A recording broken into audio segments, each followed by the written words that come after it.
bed, and there's a knock on the door, and it's Brian Epstein saying, the Beatles are playing this tavern club at 1 o'clock.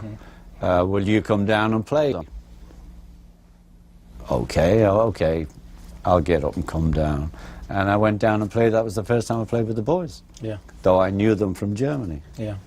By the time you get to joining the Beatles, we had another 3-month gig. You did, exactly. By the time you end up joining the Beatles, though, how good did you feel you were on your instrument at that time? Great. You were I was a drummer. Yeah. Any band would ask me to play with them. Yeah. No, I felt good about my playing. Yeah. You know, and I knew the style I wanted to play. You know, you have to realize we were all like growing up there, and you know, there was coffee bars. We'd sit there, and you know, there'd be other drummers I knew from the same Liverpool area. You know, and I always remember moaning at one, man, you're playing jazz. Yeah. That's not rock. Yeah. You know, we'd have discussions. Yeah. And I learned one of the great lessons with the Beatles. We were making records when we finally got to make a record, one of the biggest days of my life, that you don't have to really do a solo while the singer's singing. You know, so I play around the song. Right. It's just a style, and people have picked up on that. Yeah.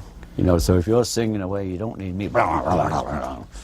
What's your definition? How do you define the role that Ringo as a drummer plays in the Beatles? I mean, the instrument itself. How do you define what that mission is? Well, besides, you know, I have great time that God gave me. You know, it's something that came with me, and a sensibility to drums, and I really listen to the song, and I think it's part of my being. And you know, the drums, you're either madmen or solid people. And I feel I'm a solid person behind that kit. That, you know, if the discussion was heavy between the other boys, there'd always be something solid behind it. And that's, I feel, was my part. You being a little modest, which I expect from you. You weren't just solid, and there are photos in the book that testify to this. But from John Lennon on down, you've been called the soul of the Beatles, the most vulnerable, the most sensitive, the peacemaker. How is your personality? Why do you think your personality was? How do you know? Yeah. I mean, you can't answer that. Yeah. You know, but somebody's got to be that in the band. Yeah, but there's all the personalities of 4 people. You don't even have to be in a band. Right. You know, and there would be, like, you know, absolute love, and then a bit of niggly, and you know, that goes on. That's a family thing. But when we played, none of that came in. We were like psychic. We played the best we could. Right. That was just how it was. Yeah. We all. No one would say, "Oh God, are you talking?" Well, what's that? You know, to anybody, not you know, looking at me. What's that? You know. I think, you know, as guys, we gave each other everything, and we did become. I'm an only child. I have 3 brothers. Sure. I had 3 solid brothers who loved me. I felt it, protected me in many ways, and supported me in a lot of other ways. So, you know, that's the story when it wasn't working in the studio. It was just not working, and I was looking at myself, and I thought, this is just not happening. And I went to John's house, well, my house. He was living in my house.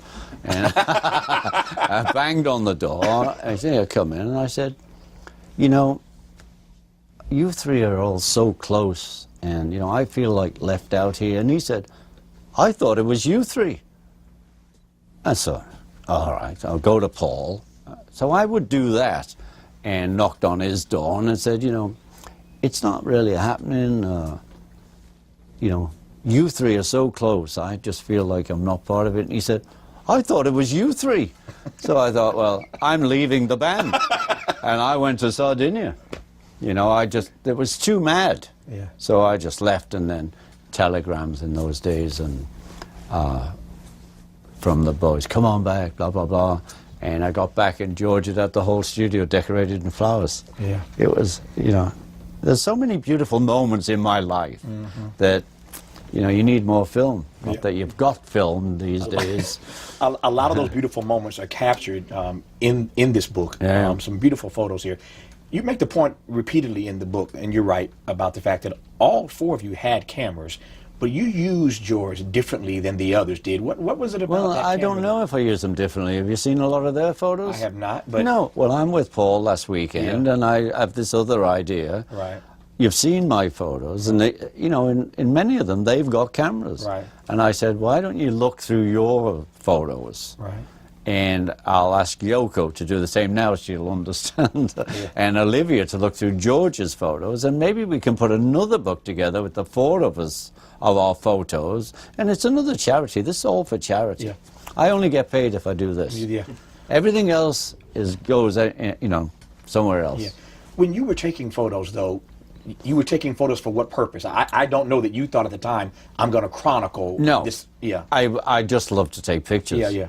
And I got very lucky on a lot of photos in that book. I mean, the one that's outstanding and everybody understands is that, you know, we got off the plane in New York, most incredible moment of our lives. We're in this motorcade and there's like 80 policemen protecting us, and this car with these load of kids. It was like, it's Looking back at surreal. you, yeah. They're all looking in, and I'm lucky. I got a camera, and I go, oh man, I got to take this. And then I've been to people, oh, there's an American policeman, or there's a toll booth. I'm in America. No one will understand unless you come from where I come from. We are in America. The music of our lives came from America. Yeah. And here we are. Yeah. All these years later, and I see it in the photos in the book, you still regard that first visit to America. Use the word incredible. No. Yeah. What do these pictures tell us about that first visit to America? Well, they help me remember it. Yeah. You know what I mean? That I remember the emotion. I remember that even before the plane landed, it was the most exciting moment. And you just felt, it's America, you know, it's New York. and we landed, and everybody, well, not everybody loved us, because we found out on the train that a lot of the press came to shout at us and shit on us. But what was great, because we're from England, who do they think they are? That attitude was still around in those days.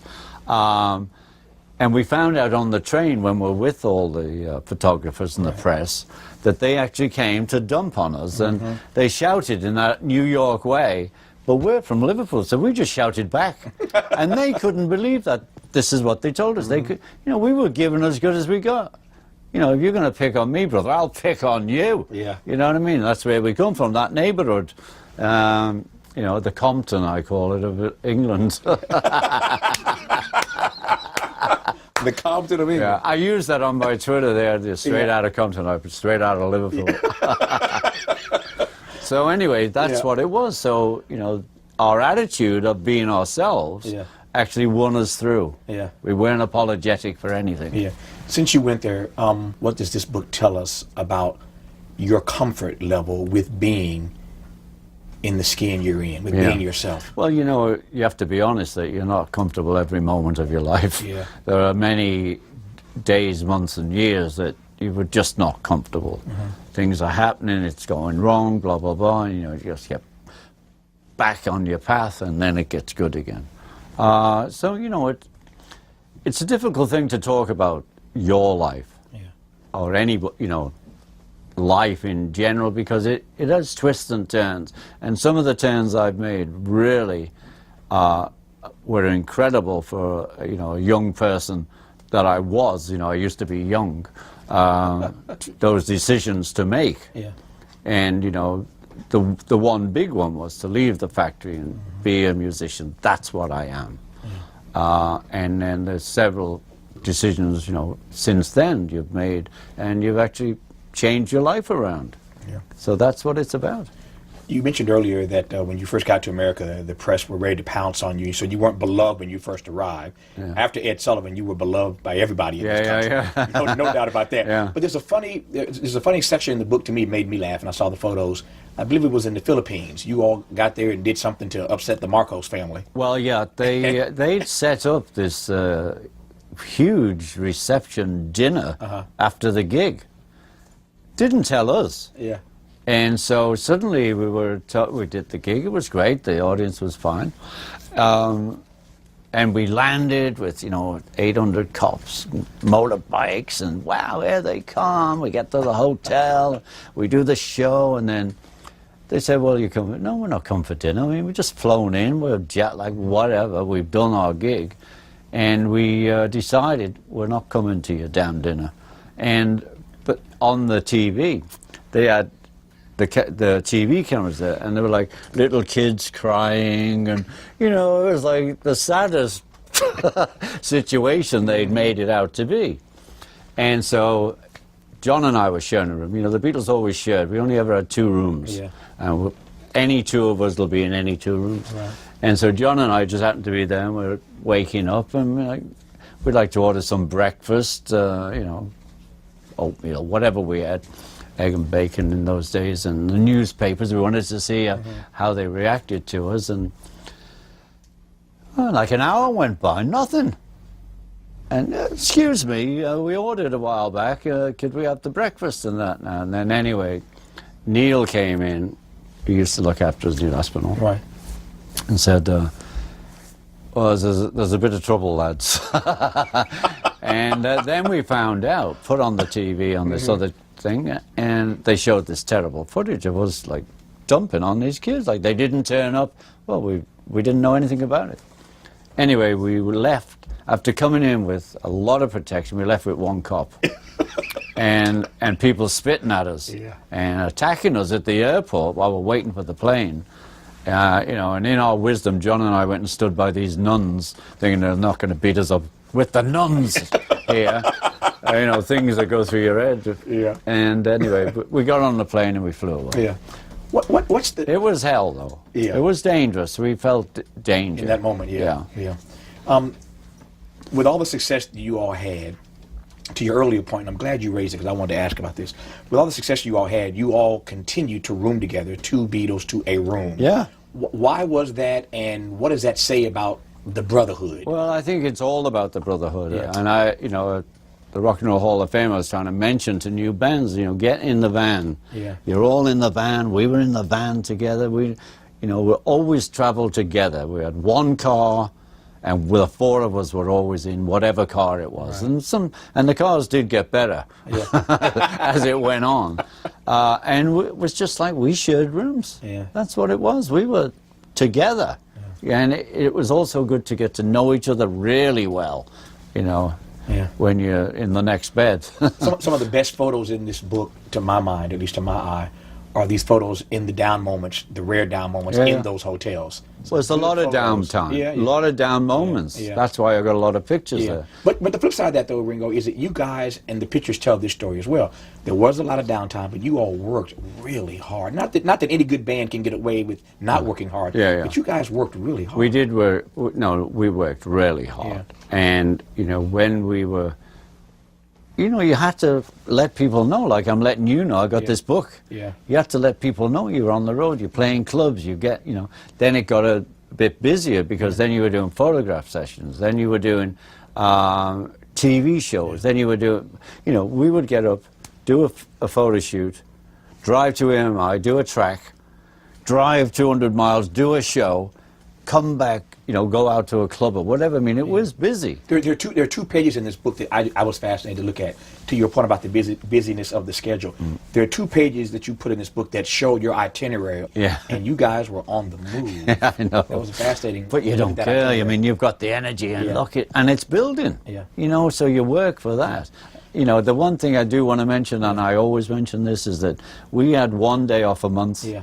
And on that day, Paul would judge a beauty contest. Yeah. And that's in the book. I saw that. No, I keep telling him that.